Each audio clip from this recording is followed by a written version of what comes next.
El Señor esté con ustedes. Lectura del Santo Evangelio según San Marcos.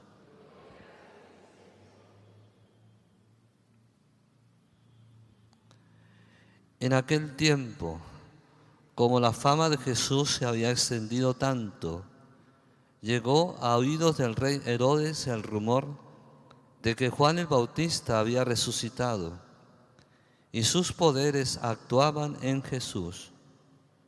Otros decían que era Elías y otros que era un profeta, comparable a los antiguos. Pero Herodes insistía: es Juan, a quien yo le corté la cabeza y que ha resucitado. Herodes había mandado apresar a Juan y lo había metido y encadenado en la cárcel. Herodes se había casado con Herodías, esposa de su hermano Filipo, y Juan le decía: no te está permitido tener por mujer a la esposa de tu hermano. Por eso Herodes lo mandó a encarcelar. Herodías sentía por ello gran rencor contra Juan y quería quitarle la vida, pero no sabía cómo, porque Herodes miraba con respeto a Juan, pues sabía que era un hombre recto y santo y lo tenía custodiado. Cuando lo oía hablar quedaba desconcertado, pero le gustaba escucharlo. La ocasión llegó cuando Herodes dio un banquete a su corte, a sus oficiales y a la gente principal de Galilea con motivo de su cumpleaños. La hija de Herodías bailó durante la fiesta y su baile le gustó mucho a Herodes y a sus invitados. El rey le dijo entonces a la joven: pídeme lo que quieras y yo te lo daré. Y lo juró varias veces: te daré lo que me pidas, aunque sea la mitad de mi reino. Ella fue a preguntarle a su madre: ¿qué le pido? Su madre le contestó: la cabeza de Juan el Bautista. Volvió ella inmediatamente junto al rey y le dijo: quiero que me des ahora mismo en una charola la cabeza de Juan el Bautista. El rey se puso muy triste, pero debido a su juramento y a los convidados, no quiso desairar a la joven y enseguida mandó a un verdugo que trajera la cabeza de Juan. El verdugo fue, lo decapitó en la cárcel, trajo la cabeza en una charola, se la entregó a la joven y ella se la entregó a su madre. Al enterarse de esto, los discípulos de Juan fueron a recoger el cadáver y lo sepultaron. Palabra del Señor. Por las palabras de este santo evangelio, el Señor perdone nuestros pecados. Ave María, gracia plena, Dominus tecum, benedicta tu in mulieribus, et benedictus fructus ventris tui, Jesús. Santa María, Mater Dei, ora pro nobis peccatoribus, nunc et in hora mortis nostre. Amén. Primero, dos ideas con respecto a la palabra de hoy. La primera, descubrir cómo los pecados de impureza, lujuria, desenfreno, comelona, borrachera, fiesta, entorpece de tal manera el alma que las personas que sean así son incapaces de escuchar la palabra de Dios, dejarse tocar por ella para renovar sus vidas. El regalo más hermoso que un ser humano puede darse es poder escuchar la palabra de Dios y que la palabra de Dios lo hiera, lo anime, lo mueva, porque el ser humano no será feliz sino solo con Dios. Pidámosle a San José, que es el custodio de la virginidad de la Virgen María y desde luego de Jesús y de sí mismo, para que rece por nosotros, para que nos consiga gracias para vencer toda clase de impureza. Segunda idea, el Salmo rezó: bendito seas mi Salvador, el Dios que me protege. ¿Creen ustedes que Dios protegió a San Juan Bautista de Herodes? ¿O a San Pablo Miki y sus compañeros mártires? ¿Cree que los protegió o no los protegió? Pero terminaron siendo torturados, asesinados. ¿Los protegió o no los protegió? ¿Cómo los protegió si murieron? Muy bien. ¿Dónde estuvo la protección? En el hecho de que a pesar de las torturas y a pesar de la muerte, se mantuvieron fieles al Señor.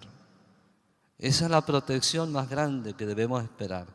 Que Dios me proteja del pecado, que Dios me proteja de apartarme de Él, porque ese es el mal más grande que tenemos, vivir sin Dios. Lo demás uno se recupera. Perdí una pierna. Yo he visto gente que pierde una pierna, de alguna manera se recupera y viven sin una pierna. Viven bien y hasta felices.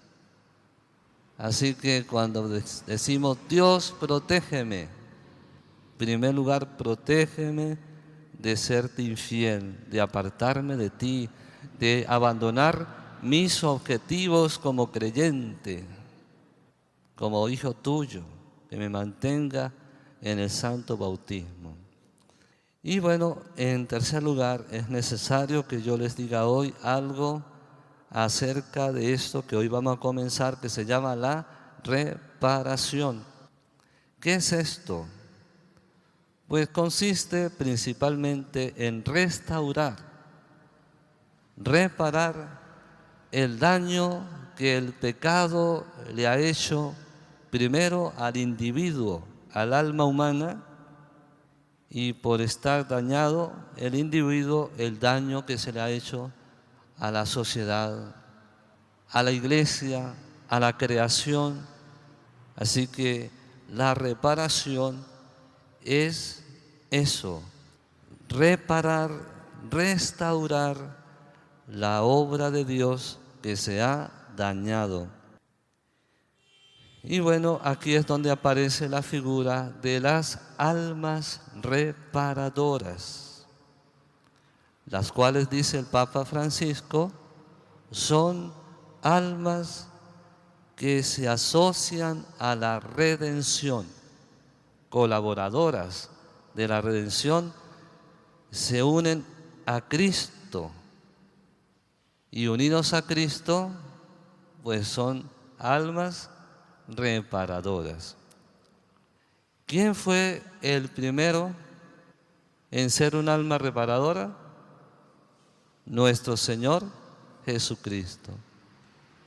Él ha reparado, ha restaurado, ha sanado el daño que el pecado le ha hecho a la humanidad. ¿Y cómo lo reparó? Con su obediencia. No solo con su muerte y resurrección, sino con su vida. Si Jesucristo hubiese pecado, hubiese redimido, ¿sería el Cordero inocente para borrar el pecado del mundo? No.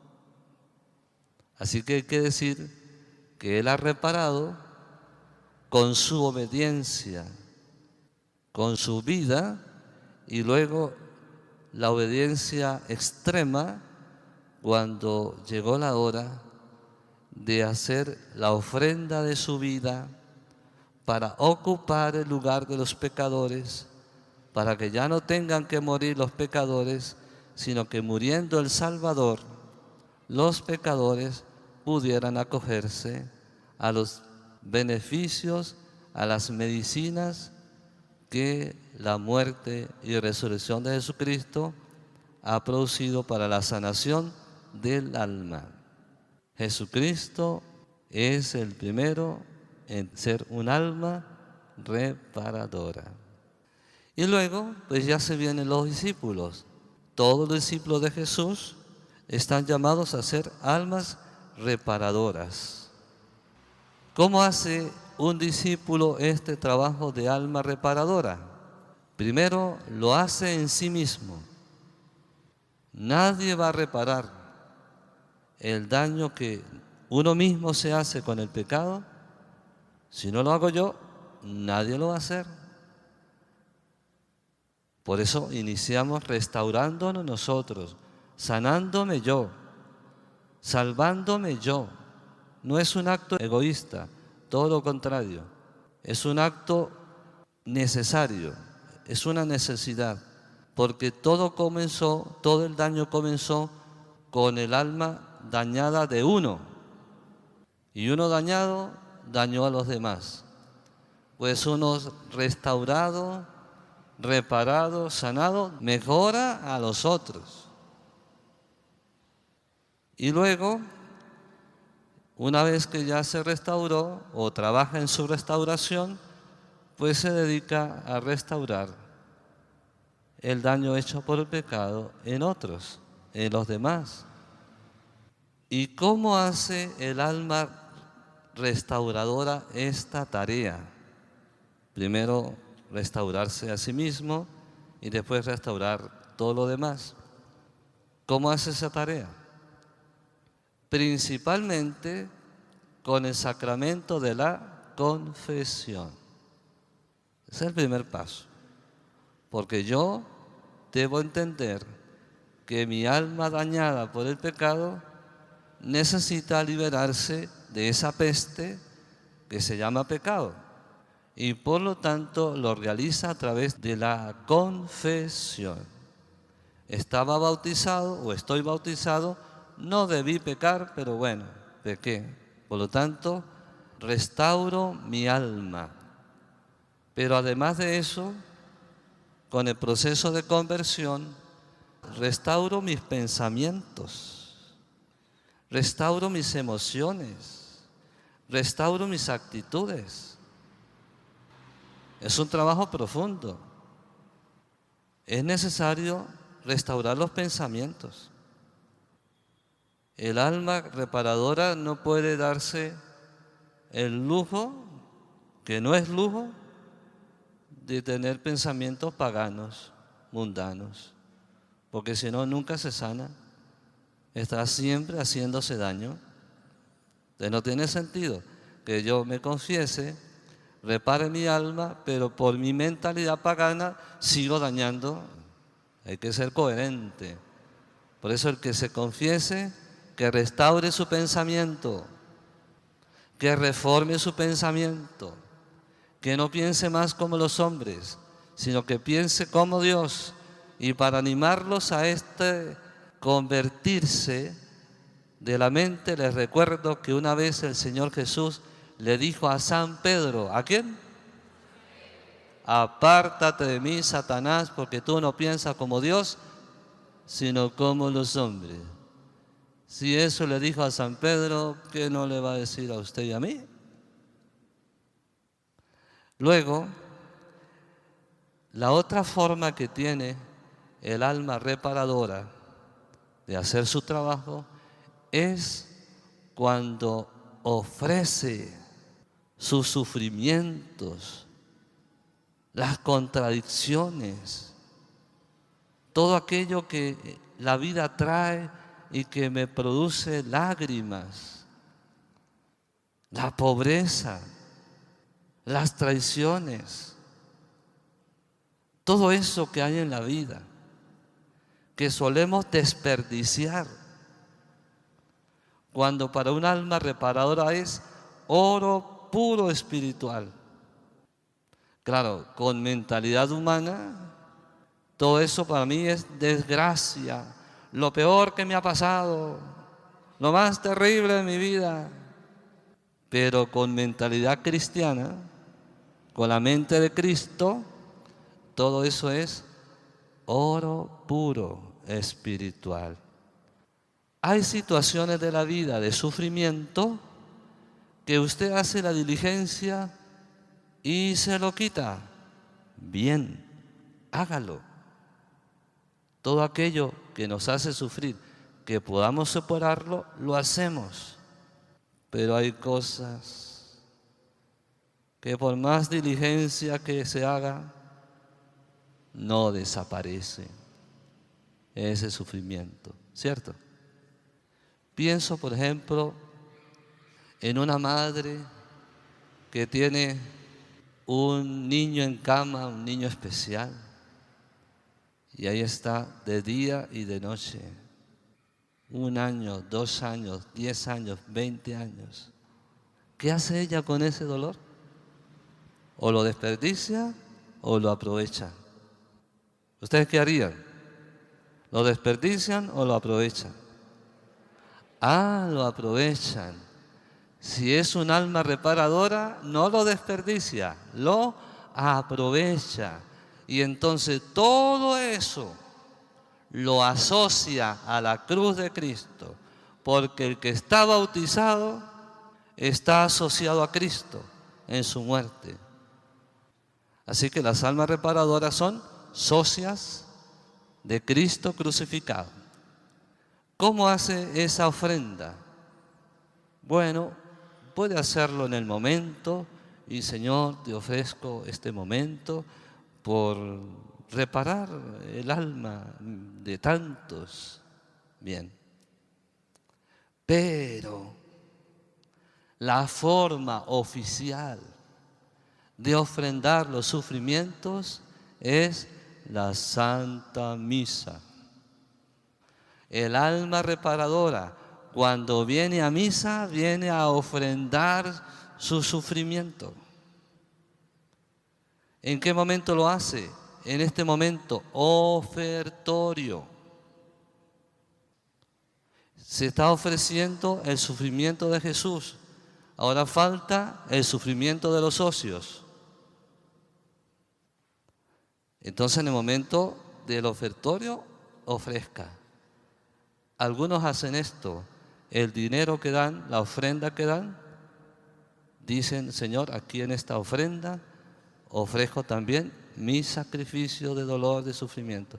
Porque de hecho ese dinero que dan es un sacrificio, ¿o no? Tienen que sacrificar el dinerito para poder ofrendar y así ayudar a la iglesia en su misión. Ese es el momento de ofrendar los sufrimientos. Y de ahí en adelante, ¿qué hace con los sufrimientos? ¿Se queja o alaba? Si se queja, no ofrendó nada. Ahora, bendito sea Señor, porque ahora mis sufrimientos son una ofrenda. ¿Y cómo utiliza Dios esa ofrenda? Ahí donde está lo importante. Él lo utilizará para poner gracias en las almas de tantos para que se conviertan. Los que están posesos para que queden libres. Para derramar paz sobre familias, sobre pueblos. Para que las almas del purgatorio salgan pronto y ya se vayan al cielo. Bueno, como ustedes verán, al hacer eso vamos construyendo instrumentos de paz. Porque estas almas reparadoras pues sabrán hablar con una persona que necesita acercarse a Dios. Sabrán hablar con un pecador que necesita descubrir que Dios lo llama a ser santo. Pero atención, de aquí del santuario eucarístico de adoración y reparación debe salir una cultura reparadora. Si hay un alma reparadora que es director de un liceo, tiene que bajar al liceo esta verdad de reparar entre las personas, entre los profesores, entre los niños. igual en las familias. O sea, se viene el desarrollo de una cultura santa de reparación y hay que rezar porque en este país se está discutiendo una ley de amnistía y ojalá sea el signo de este llamado a reparar, porque hay cosas en este país que hay que restaurarlas y restaurarlas con la gracia de Dios. Porque de otra manera van a quedar medio restauradas o no restauradas, o restauradas por encima, sin profundidad, sin llegar al alma, donde está el problema. En el alma humana está el problema. Recemos en estos días que se está discutiendo esta ley para que sea una ley muy santa y muy favorable para el reencuentro de los venezolanos. Esto es ser un alma reparadora y estos serían los alcances de ser almas reparadoras.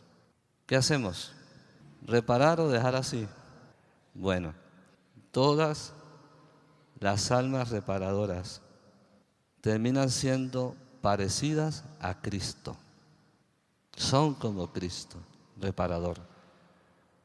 Que Dios les dé la gracia a todos ustedes de convertirse en almas reparadoras y que el Señor vaya agregando más y más almas reparadoras.